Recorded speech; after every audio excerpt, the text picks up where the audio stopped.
Invitamos al representante de la Cámara, doctor Samuel Hoyos Mejía.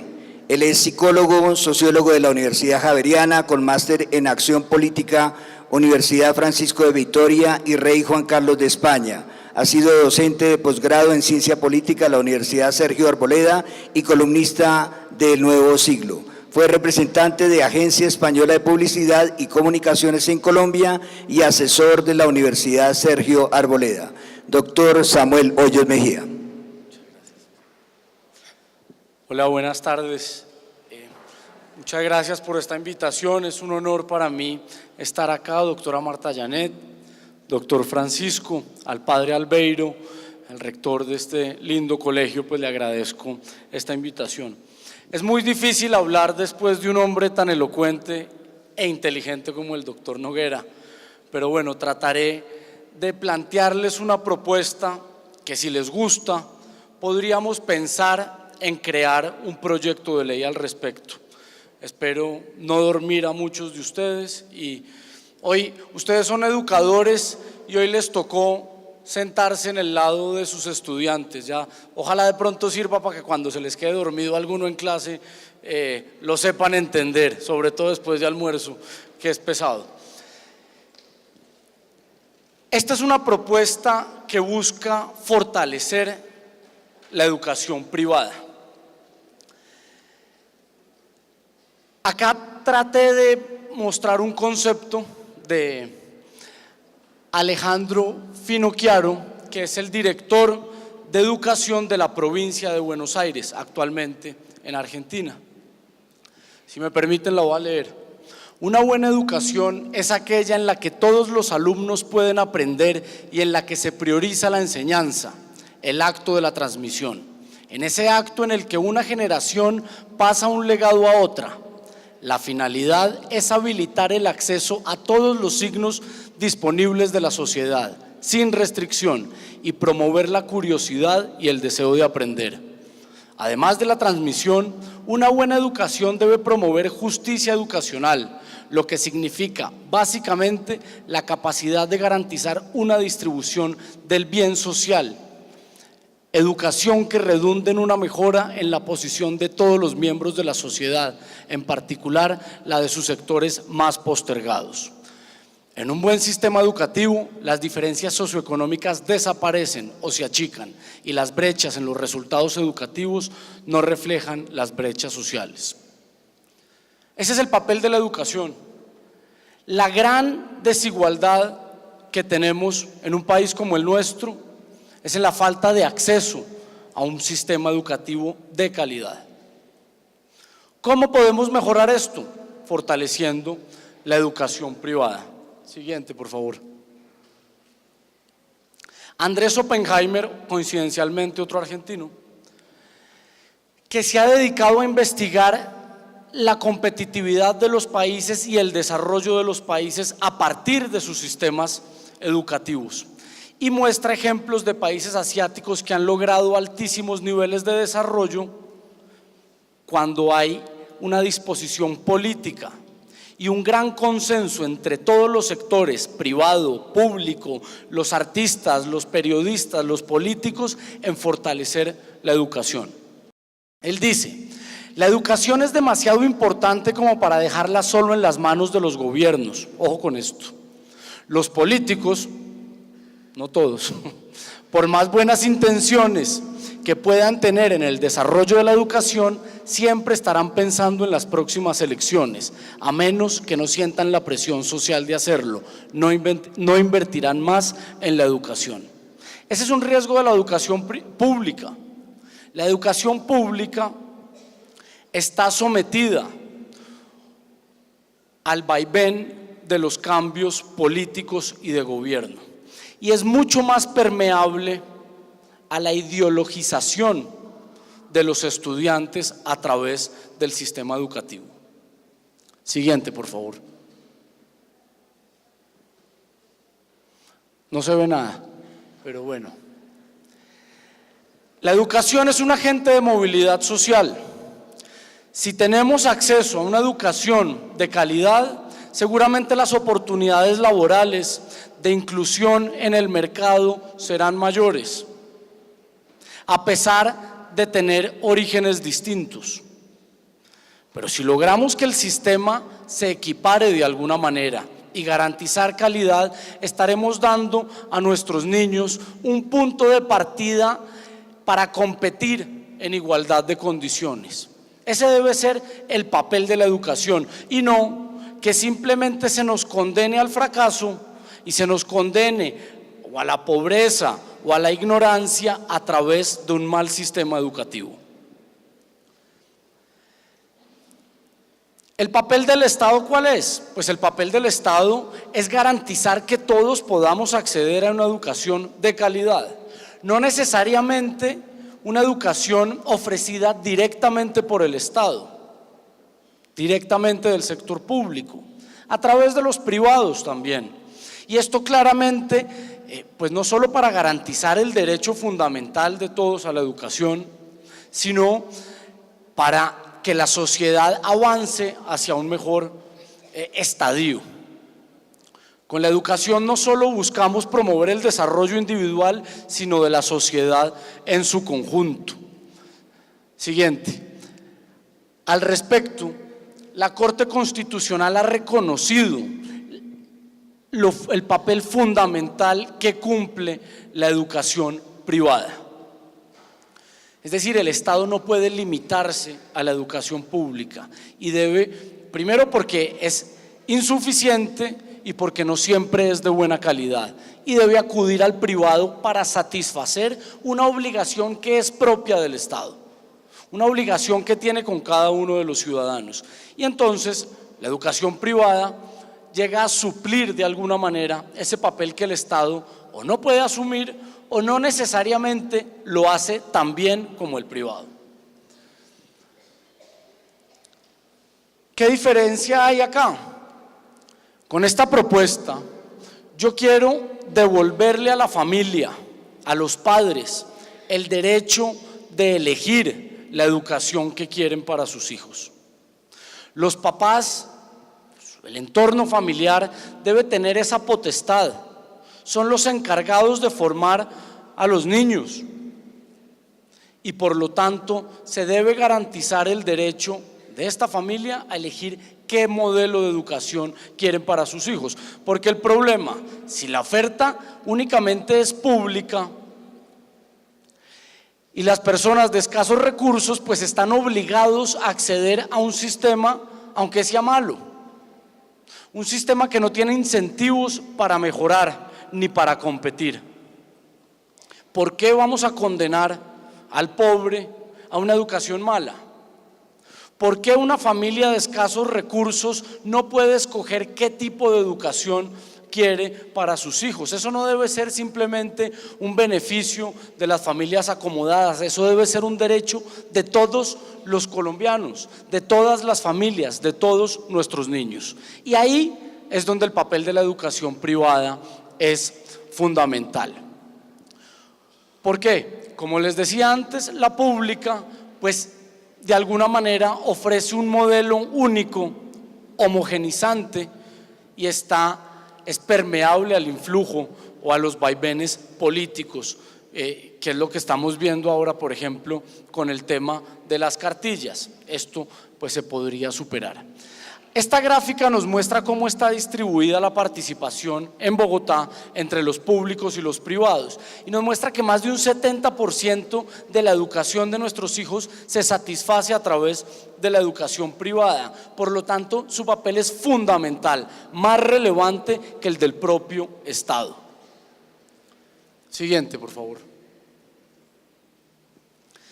Si uno ve el esquema de costos de un colegio público administrado directamente por el distrito y lo compara con el de un colegio por concesión administrado por un privado, vemos que hay unas diferencias no solo en costos sino en calidad fundamentales. Estas cifras, la fuente es la Secretaría de Educación del distrito, si de pronto está desactualizada pues ustedes me corregirán, pero hay 1.643.000 pesos de diferencia por niño al año entre un colegio administrado por el distrito y un colegio por concesión. Y si nos vamos a ver los resultados en calidad en las pruebas, encontramos, por ejemplo, que entre los 10 primeros colegios públicos de la ciudad, 6 son por concesión. Y entre los 100 primeros, 22 son por concesión de 25. Es decir, la educación administrada por privados es más barata y de mejor calidad. A nivel nacional, en los 100 primeros solo hay uno público, en Barranquilla. De los 100 mejores colegios de Bogotá, solo hay 2 públicos. Pues esto demuestra una amplísima brecha en calidad entre los dos modelos de educación público y privado. Tenemos que buscar la manera de reducir esto y garantizar que todos los niños accedan a una educación de calidad. ¿Cómo podría ser esta propuesta? Dándole un apoyo a la familia con dinero público para que pueda escoger dónde van a estudiar sus hijos, para que pueda escoger un colegio privado en el cual matricularlos con dinero público y así garantizar la libertad de elegir la educación que queremos para nuestros niños. Si queremos un colegio católico, si queremos un colegio que esté más dedicado hacia el desarrollo artístico o hacia las humanidades, si queremos un colegio donde le enseñen francés o donde le enseñen alemán, ¿por qué vamos a condenarlos a la única oferta de la educación pública? Un cheque a la familia que se haga efectivo en un colegio público o en un colegio privado, usted escoge. Aumentamos la cobertura y aumentamos la calidad. Esto no quiere decir, yo no quiero satanizar acá la educación pública. Hay modelos muy exitosos de educación pública, pero tiene un problema y es esa inflexibilidad administrativa que no le permite competir. Si nosotros damos un giro hacia allá como sociedad, obligaríamos a que la educación pública deba competir con la privada y atraer a esas familias, esos cheques familiares. Pero que usted meta a su hijo o a su hija al colegio que usted quiera, pensando en los criterios de calidad, no porque es el que le tocó y en el que le abrieron cupo porque algún político amigo le ayudó a que le aceptaran el niño allá, donde usted quiera. Y que si la familia quiere hacer un esfuerzo económico adicional, lo puede hacer. De esta manera le ahorramos recursos al Estado, mejoramos la educación, mejoramos la cobertura. Podríamos buscar incentivos a los maestros. Quien sea un buen profesor, pues que se le pague mejor. Quien esté actualizando su conocimiento, preocupado por formarse, tenga una mejor recompensa económica. Es competir. Hoy, ante un mundo globalizado, no podemos quedarnos con las antiguas estructuras. Hace unos años no nos imaginábamos que universidades virtuales pudieran ofrecer títulos de igual o mayor valor que el de una presencial. Esto todos los días está cambiando. Ya me están diciendo que se me acaba el tiempo, voy a cerrar. Esto quiero dejarlo como una reflexión, un apoyo a la familia para que escoja la educación de sus hijos. Nos evitaríamos el problema de las cartillas. Si usted quiere meter a sus hijos en un colegio liberal o en un colegio conservador o en un colegio católico o en un colegio judío o en un colegio inglés o francés o japonés, usted decide. Es un derecho de la familia y de los niños elegir qué educación quieren. Muchas gracias.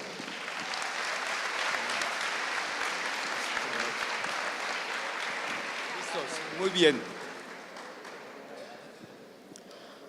Bueno, este sí que es un tema, pero absolutamente importante, porque pues de ello depende la sostenibilidad de una institución educativa.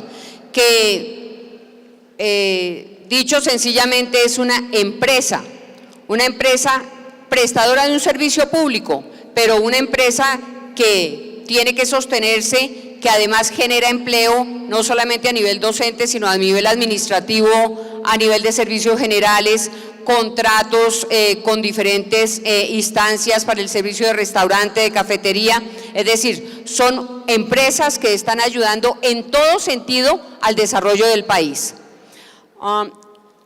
Tocamos un tema durante todas las intervenciones y hablamos de calidad, pero cuando hablamos desde el gobierno o desde el lado público, se nos olvida que calidad necesita inversión, que calidad significa recursos, que calidad implica mejoramiento en infraestructura, en tecnología, inversión en ciencia, mejores salarios para nuestros docentes para que tengan una mejor calidad de vida ellos también.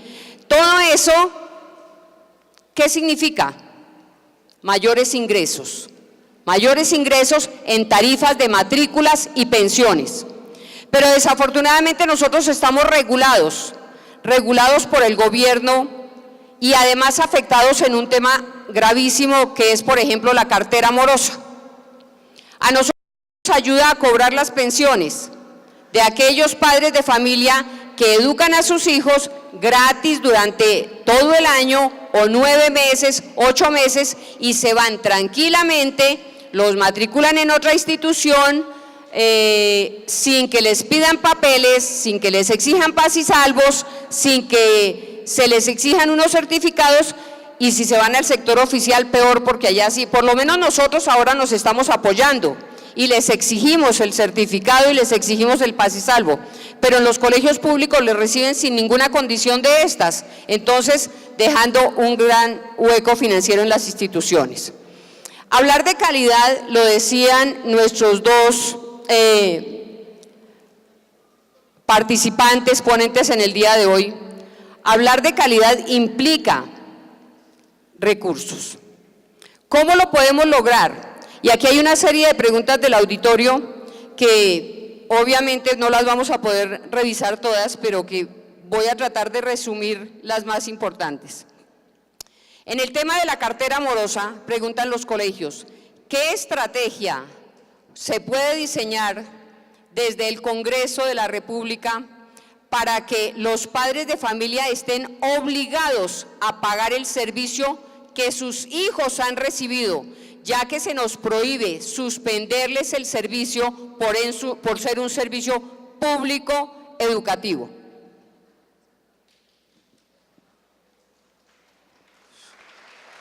¿Qué problemita en el que me meten ustedes? Yo creo que, ¿cómo voy a responder esa pregunta? ¿Qué pueden hacer?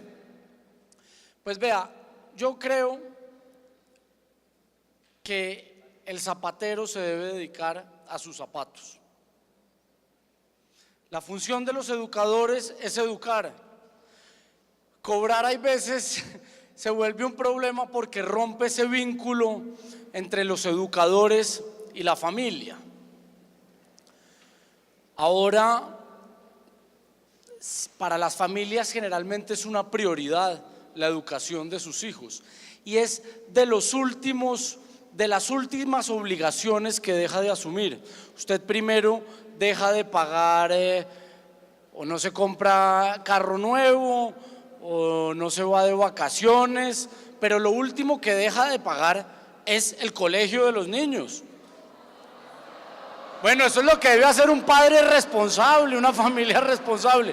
Ahora, ustedes dicen que no. Vea, desafortunadamente hay un problema y es que la Corte Constitucional ha dicho que si el estudiante cursa todo el ciclo, la institución, colegio, universidad, tiene la obligación de darle notas, incluso de graduarlo.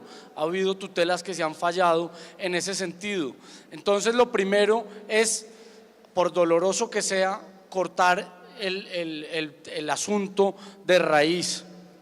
Y ojalá que cuando esta situación se presente, pues con propuestas como estas que yo trato de hacerle, logremos aliviar el bolsillo de muchos padres que tienen problemas económicos y que si son dineros públicos, pues esto sea un pago oportuno a las instituciones directamente desde las administraciones distritales o municipales. Esto pues reduciría un poco el riesgo en ese sentido. Pero algo para complementar la respuesta, yo creo que en la forma de hacer la pregunta también estaba de alguna manera la solución. Es que hay que buscar, doctor Samuel, eventualmente a que el niño que se traslada de un colegio a otro, cuando lo vayan a matricular en ese otro colegio, le exijan el paz y salvo del anterior.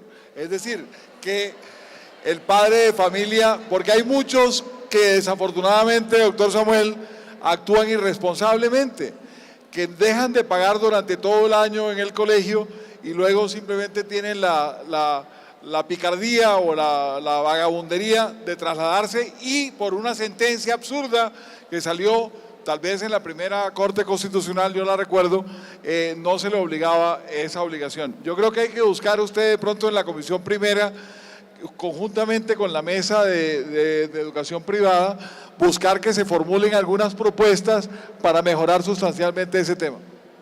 Yo creo que la única alternativa, o no sé si la única, pero sería estudiar, reversar o prohibir pues que los colegios no tengan la obligación de entregar notas y de graduar a quien no haya asumido sus obligaciones.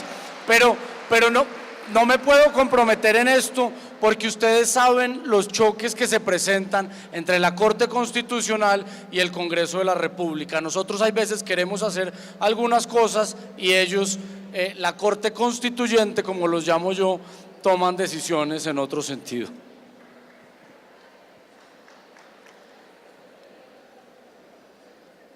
Hacen una pregunta sobre los costos educativos y dicen que pues no se han referido a este tema, entonces me lanzan la pregunta a mí.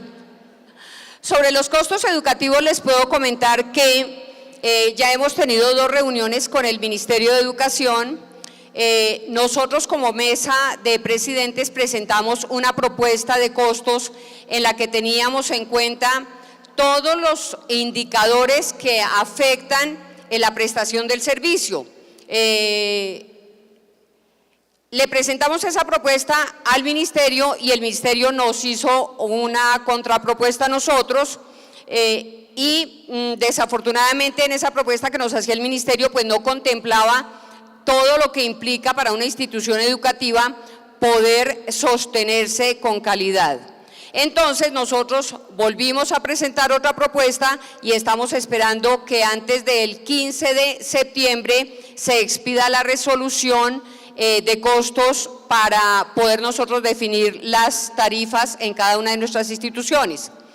Pero ¿cuál es la modificación quizá o el planteamiento que le hicimos nosotros al Ministerio este año?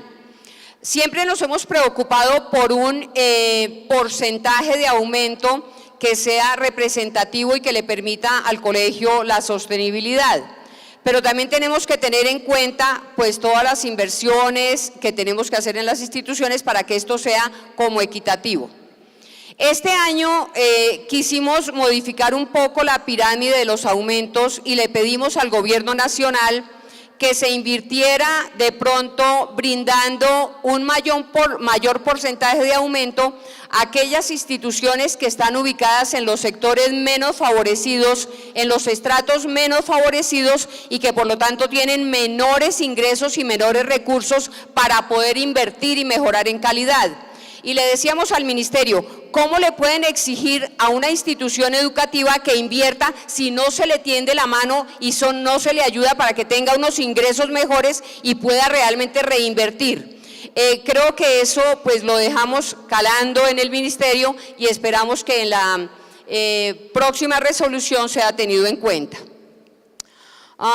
Hay otra pregunta que hace referencia y dice aquí para el doctor Samuel Hoyos: ¿puede usted comprometerse con esta asamblea a gestionar el proyecto de ley sobre el subsidio educativo para las familias colombianas, y este subsidio aplicaría solamente para Bogotá o para todo el país.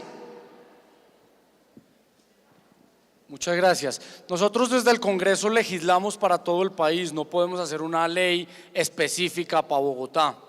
Entonces sería una propuesta de cobertura nacional.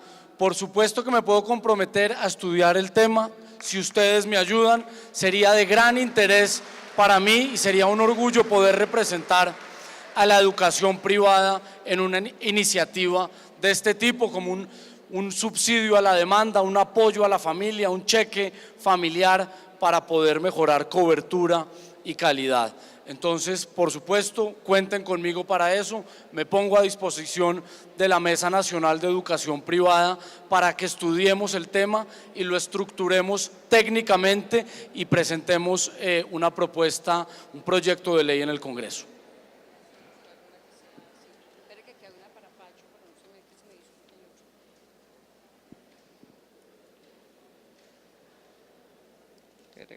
Espere, no me la quite. Bueno, aquí hay una pregunta que pues no es para ninguno de nuestros dos panelistas. Dice, ¿cómo se puede pertenecer a una asociación de colegios privados? Sencillísimo. Aquí hay muchísimas asociaciones. En las páginas ustedes pueden ingresar a cualquiera de las asociaciones, mire la que más le llame la atención, la que esté más cerca, la que más considere usted que lo pueda apoyar. ¿Cuál es la idea nuestra? Porque aquí hay otra pregunta que dice, ¿cómo salvarnos de toda la presión del gobierno y de toda la persecución del gobierno? Uniéndonos. Es la única forma. Entonces, muchísimos colegios no están asociados, están como ruedas sueltas y eso no nos beneficia en nada. ¿Cuál es la invitación? Afiliémonos, no importa, escoja la asociación que quiera, la que usted considera que mejor le apoya, le brinda servicios, pero afíliese. Esa es la mejor forma de estar organizados. Dice, si el Estado reconoce que la educación privada es superior y evita gastos al país, además de servir como una fuente de empleo, ¿por qué no reinvertir en ayuda económica para mejorar las estructuras físicas y que reúnan todas las condiciones? Samuel Hoyos. Pacho, si quieres tú responder. Bueno, si quieren yo les adelanto lo que creo que se podría hacer en eso. Recuerden que cuando yo inicié mi presentación, mi charla, les dije que podríamos aprovechar o se podría aprovechar el tema de la reforma tributaria que el 3 de octubre se va a presentar. Yo conozco muy bien al presidente de la Comisión Sexta, que entiendo que por ahí es donde va a entrar la reforma tributaria, y no decir que directamente ustedes van a tener un subsidio para mejorar sus instalaciones físicas o para mejorar el software o el hardware que utilicen en el colegio, pero sí que tengan algunos incentivos tributarios asociados a la calidad. Miren, yo complemento la respuesta anterior que acaba de responder la doctora Marta Yanet diciéndoles, yo vi cómo el logro que se consiguió para que ustedes tuvieran mejoras en el aumento que pueden hacer anualmente en el cobro de matrículas y pensiones, ese asociado a la calidad, ese fue un logro que se logró en esta mesa de la asociación privada, de los colegios privados. Durante mucho tiempo ellos eran interlocutores de la Secretaría de Educación, como lo relaté yo también en mi presentación, y ellos lograron hacer este tipo de propuestas para que tuvieran ese incentivo asociado a la calidad.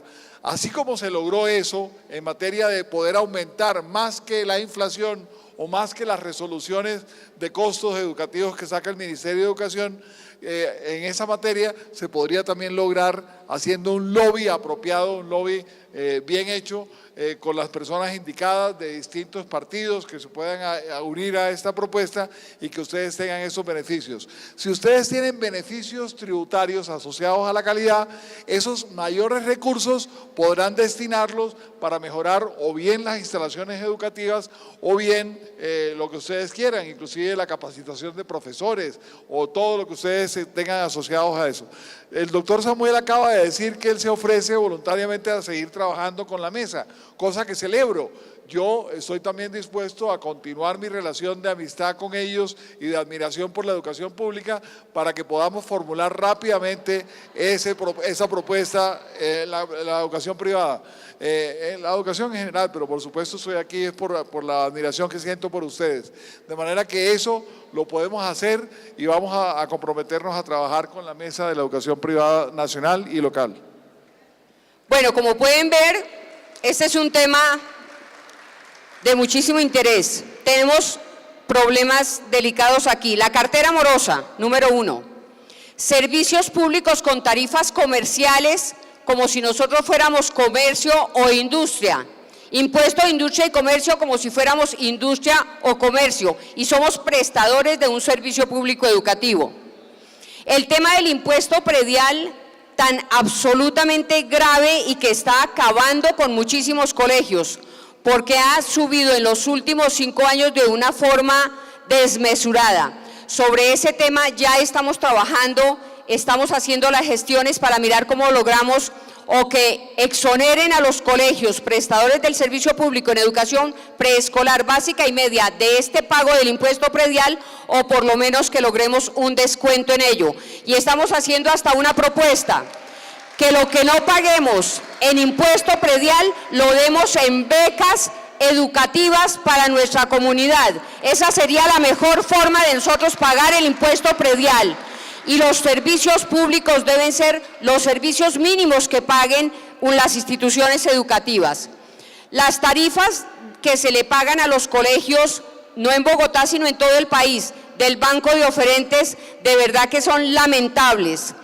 Toda la educación tiene costo, pero aquí se pretende que la educación que es contratada no le cueste nada a las instituciones educativas. Ese es otro tema por el que tenemos que luchar muchísimo y que se pague justamente a todos los colegios que prestan ese servicio del Banco de Oferentes y que han mejorado cada vez más su calidad, que han demostrado mejores resultados. Sin embargo, las tarifas que se les pagan de verdad que no alcanzan absolutamente para educar a un niño con la calidad. Aquí no se puede pretender que sigamos impartiendo educación de pobres para pobres y educación de ricos para ricos. Todos nuestros niños y niñas merecen educación de calidad y por ello tenemos que seguir luchando todos de la mano.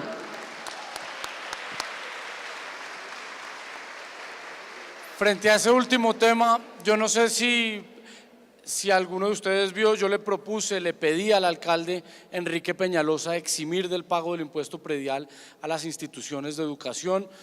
Desafortunadamente hoy se aprobó en el Consejo el acuerdo de simplificación tributaria y no logramos mayores beneficios, pero seguiremos buscando luchar por este tema. Ponerle impuestos a la educación es tan absurdo como ponerle impuestos a quien cura a un enfermo, ponerle impuestos a quien educa a un niño. Pues para eso son los impuestos, para educar a los niños. No sacarle impuestos a quienes están educando a los niños. Ese es un absurdo que el Estado debe buscar la manera de incentivar, y los impuestos lo que están haciendo es desincentivar la oferta y la calidad de educación de nuestros niños. Están desplazando, por ejemplo, el impuesto predial en Bogotá está desplazando los colegios a municipios aledaños, generando altísimos costos en la calidad de vida de los niños que duran 3 horas montados en un trancón, metidos en un trancón en un bus para llegar a sus casas, tiempo que están perdiendo de estar con sus familias, de estar jugando, de estar estudiando. Debemos ofrecer una solución en este sentido. El Congreso no puede modificar tributos municipales, pero vamos a seguir estudiando el tema. La doctora Marta Janet, la mesa, yo, el Centro Democrático, estamos pendientes del tema y en busca de una posible solución que permita alivios financieros a la educación.